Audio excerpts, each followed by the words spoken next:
Why are you so pretty, huh? Huh? Why are you pretty?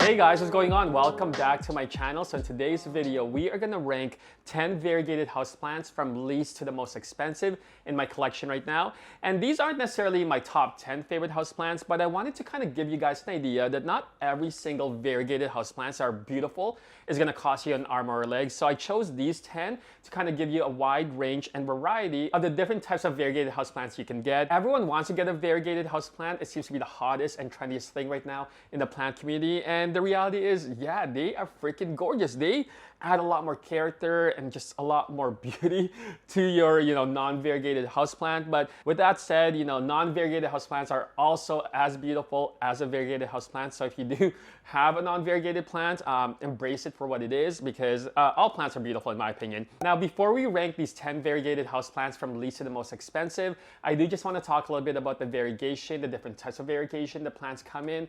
Disclaimer, I'm not a botanist or an expert in plants at all. I just love them, and a lot of this information is just based on my own research and experience from some of you. But there are different types of variegation that plants do come in. The most common one is called a chimeral variegation. So this is more of a gene mutation that's within the plant, where some of the cells will produce chlorophyll, creating more of that green color, and others do not, creating more of that white and yellow tones, resulting in obviously a mixture of variegated pattern on the leaf and sometimes along the stem. Now, some chimeral variegation are stable while others are not stable, and sometimes they will revert back to its full green. Now, why do some plants revert back to green? There are a couple of reasons. It could be another mutated cell within the plant, or it could be a defense mechanism on the plant's part, especially when your plant is not getting enough light. So oftentimes what they'll do is they'll produce more green to try and maximize its ability to capture that light and photosynthesize. And that's why you often hear people say, give them more light so that way they can maintain their variegation. You can also cut back your plant in order to slow down the reversion or promote new variegated growth, which is something I'm actually experimenting with my syngonium mojito. So the other thing to keep in mind with chimeral variegation is the different types of pigmentation that may occur. So for example, in my syngonium pink splash, you'll notice that you got the green, and instead of the white or cream or yellow color, you now have kind of the pink pigmentation. So sometimes you'll find that in variegated houseplants, it's not usually just green and white. Now there are different pigmentation and colors that plants come in. Now the other common variegated houseplants is called a pattern gene variegation or a natural variegation. And these are plants that don't have any mutation within its genes. They are pretty much just natural, what nature intended them to be. And oftentimes these are your plants that consist of different colors of pattern, like your marantas or your calatheas. Those two-tone colors with its beautiful patterns, like you see here on my aurifolia, the two cane stripe patterns, or in this Calathea lancifolia that you see here. Unfortunately, I don't have a Calathea anymore because you guys know they're not my best friends. So yeah, but that is what you call kind of a natural pattern variegation. Now the other type of variegation on plants is what you call a blister or a reflective variegation, and this is where the lower pigmented layer of the leaf and the upper unpigmented layer of the leaf has an air bubble or an air pocket, thus kind of creating that transparent silver look. These are commonly found in your Scindapsus or even some of your philodendrons like amame or brandy, and even crystallinum, especially along its veins. You guys can see that reflective variegation where it looks like crystal, but really it's just an air pocket that kind of is between the two layers of the leaves. So those are the different types of variegation that occurs on the plant. Now let's go ahead and rank these 10 in my collection from least to the most expensive. Now the price point will be based on obviously when I first purchased this plant. Some of them I've had for a few years now, while others are still fairly new. And we all know how pricing of plants have changed, especially the last couple of years.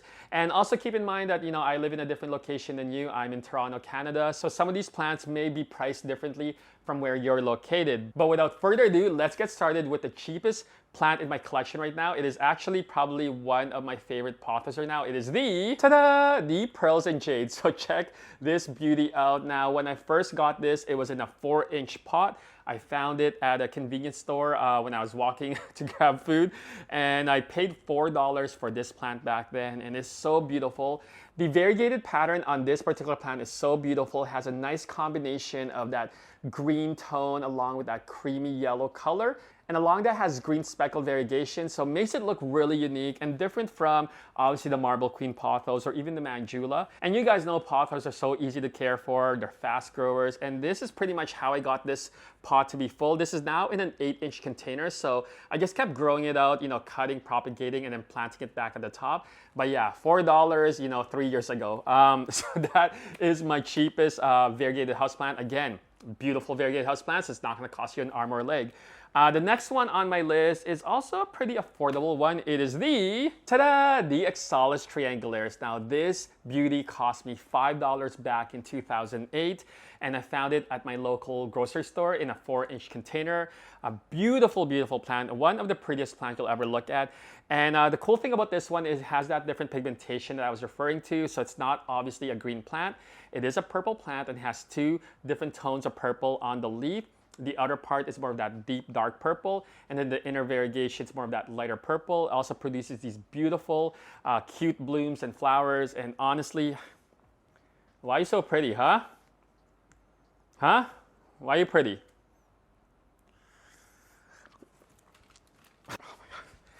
Sorry about that, guys. That was very inappropriate. I apologize. I'm just kidding. That does not happen with my plants, okay? I mean, it's beautiful. I can admire its beauty, but I'm just kidding. Moving on. Next plant on our list is the, tada, the Syngonium Pink Splash. So when I first got this plant, it was back in spring of 2020, and it cost me $28. And the cool thing about this plant is it is different from your usual, you know, green and white variegation or green and creamy yellow variegation. It obviously has that pink color and pink shade to it. And when a new leaf first comes out, it starts off more of this like lighter pink color.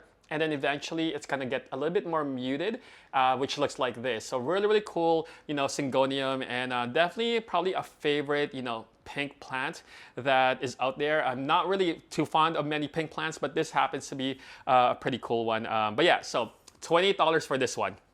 Now I can't say how much these will cost now, but you know, a year ago it was very affordable and very cheap.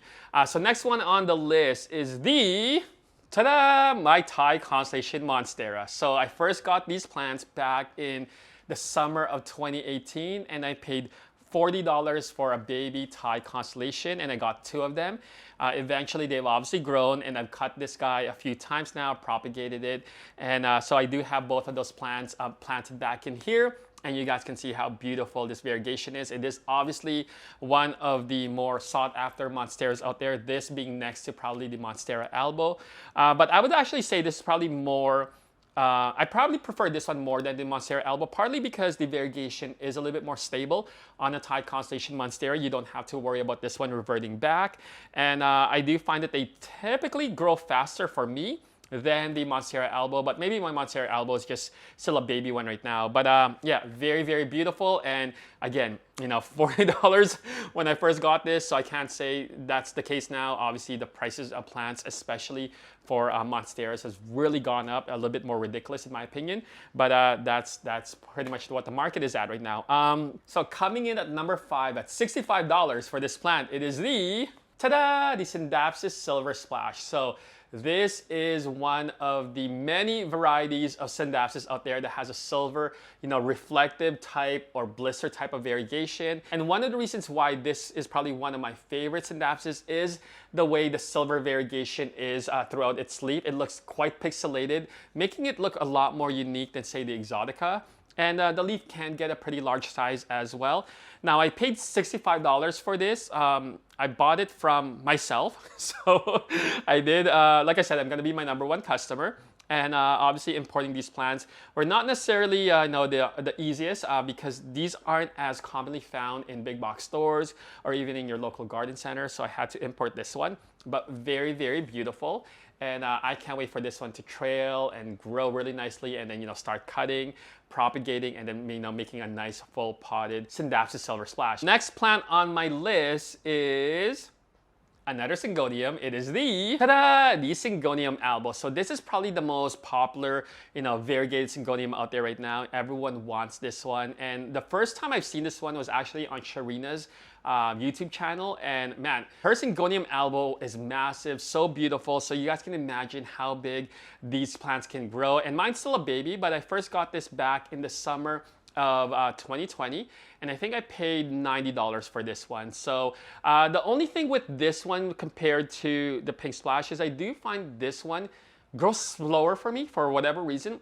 Partly could be because there is a lot more white on this plant than there are green, and that sometimes will impact the rate of growth that your plant gets, because again, they don't have as much chlorophyll to obviously do photosynthesis because there isn't as many green parts to it. But I am also looking at this new leaf that's coming out. It looks really variegated already, so we'll see how it looks. We just gotta keep an eye on how that new leaf looks, and if it is a little bit more variegated, we'll have to see the next one, and then from there we might have to cut it back, just kind of encourage more of an even balanced variegation. But nonetheless, very beautiful, and my goal with this one is obvious to get it as big as what Sharina has in her collection. So coming in at number 7 is actually probably one of my favorite variegated houseplants right now. It is the tada, the Penatum Albo. So this is a pretty cool variegated houseplants. I got this also in the fall of 2020,